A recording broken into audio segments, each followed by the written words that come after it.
put the spotlight first on startup of the day on Alt Mobility. In fact, Alt Mobility is a commercial EV leasing company that has recently raised $10 million in a funding round that was led by existing investor Eurazeo, a European venture capital and private equity fund. The company, which was set up in 2022, currently operates in 20 cities across India with a fleet of 10,000 vehicles, which are leased to both fleet operators and individual drivers. To talk about the fundraise and future plans of the company, I'm now joined by Dev Arora, the co-founder and CEO of Alt Mobility. Dev, thank you very much for taking the time out and speaking with ET Now. Thanks, Smita. Pleasure to be here. So Dev, let me first ask you, you've essentially been riding the EV wave 2.5 years since you started. How do you really plan to deploy this funding, and what's really on top of the agenda of the company? So the objective of this capital raise was to essentially expand our fleet. We are currently standing at about 10,000 vehicles on the ground across 20 cities. The fundraise will allow us to expand the fleet size across multiple different asset classes. From the fleet existing we own is about two-wheelers, three-wheelers. We're now also expanding into the four-wheeler segment, both cargo as well as taxi fleets and employee transportation.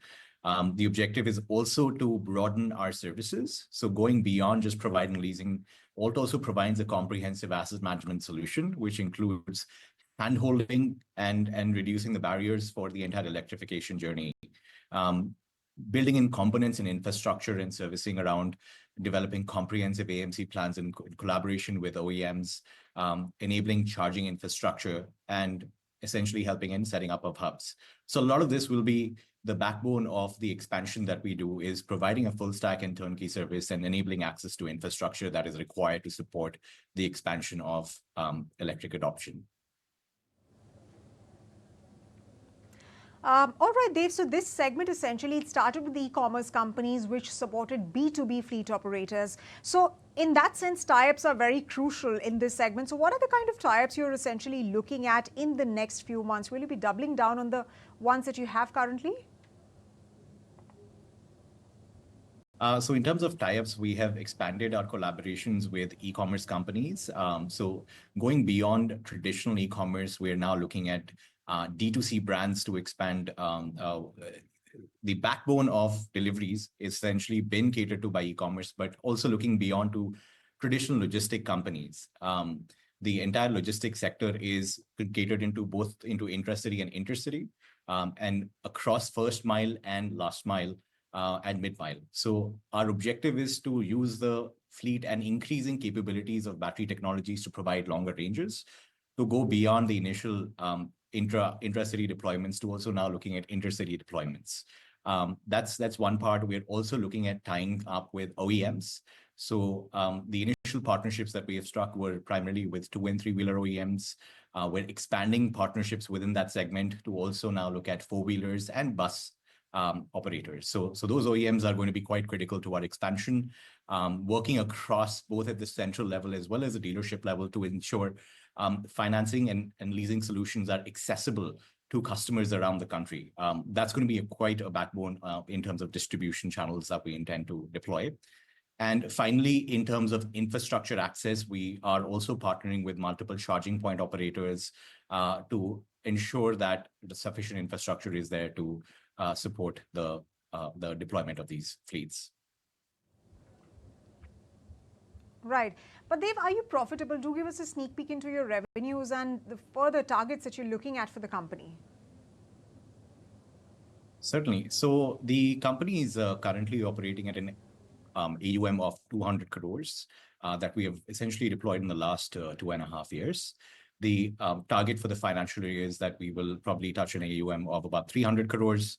And within the next 12 to 18 months, we should be at about 800 crores assets under management, distributed across the vehicle categories that we have, about two-wheelers, three-wheelers, four-wheelers, all across these categories. So quite a phenomenal growth, which is all in the backbone of the rapid expansion that's happening within the segment. We're seeing as a trend new asset categories which are being spun up, new EV vehicles that are coming out. So quite a lot of expansion that's happening on the OEM side in terms of new vehicles on the ground. But we're moreover also seeing expansion that's happening in the market. So going beyond just looking at fleets, we're now also looking at expanding into the retail segment, where we'll be catering to drivers and small fleet owners to support the expansion and awareness in saving costs by switching to electric. So a lot of our work will focus around catering to this distributed market and expanding our distribution channel here. Right. So e-commerce, you're saying, and of course there will be a fair bit of retail expansion as well, as that's something that you're looking at. But how do you really, Dev, look at competition in the sector, given the kind of push that's been given by the government for electric mobility, green mobility? So we're seeing newer players come into the ecosystem, and this ecosystem is not really just restricted to EVs or cars, but you have different partners, different stakeholders coming, whether it is from charging, whether it is from EV providing vehicles and similar such things. How are you really looking at competition, and what is it that you as a player in the ecosystem would expect from the government in terms of policy support?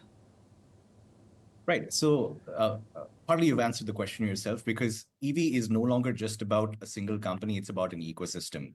The entire ecosystem actually needs to come around and work together in an integrated manner for a full solution to be provided. It's not enough for an OEM to put a vehicle on the ground and expect more and more sales. It's important that charging infrastructure is present. It's important that we're also leveraging the servicing ecosystem to ensure these vehicles are running. So an integrated approach was what was needed to essentially bring forward EV fleet adoption. And that's really what Alt has done. We are not really looking at creating a pure play financing or leasing solution. It's really about creating an integrated approach where we bring forward partners. We work with NBFCs, financiers, and leasing companies to do both on-balance sheet and off-balance sheet leasing. We work with OEMs to essentially customize SLAs and warranty terms to get the best possible uptime for the end user.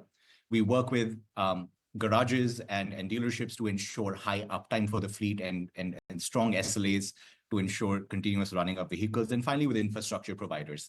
Now, that's an integrated service that is lacking in the ecosystem that we are providing to end users. And this integrated service is essentially what's helped us expand so quickly. And we hope that this collaboration that exists within the ecosystem, which Alt is able to unlock, is central. We are essentially relying on data points that come from all of these partners to essentially create a more robust and efficient digital asset management system that is focused on two core pillars. The first is to improve the uptime of fleets, and the second is to reduce the total cost of ownership for end users. When we provide this integrated solution, we're able to unlock both of these efficiencies and provide the best support to our partners. With respect to support from the government, we've seen strong policies already being in place with respect to subsidies and incentives that are present for the 2- and 3-wheeler segment.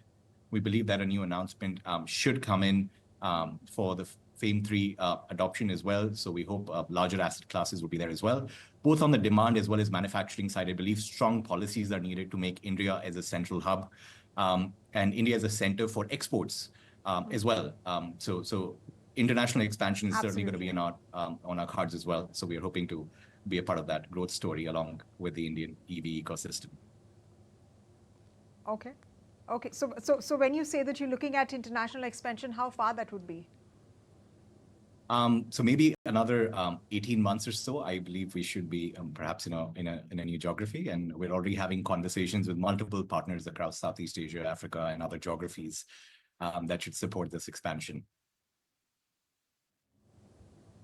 Oh, wonderful. I think it's been a stellar journey, considering that you only started in 2022, Dev. Thanks very much for taking the time out and sharing your insights with us on this new funding round and your vision for the company. If you like this video, then like, share and subscribe to ET Now.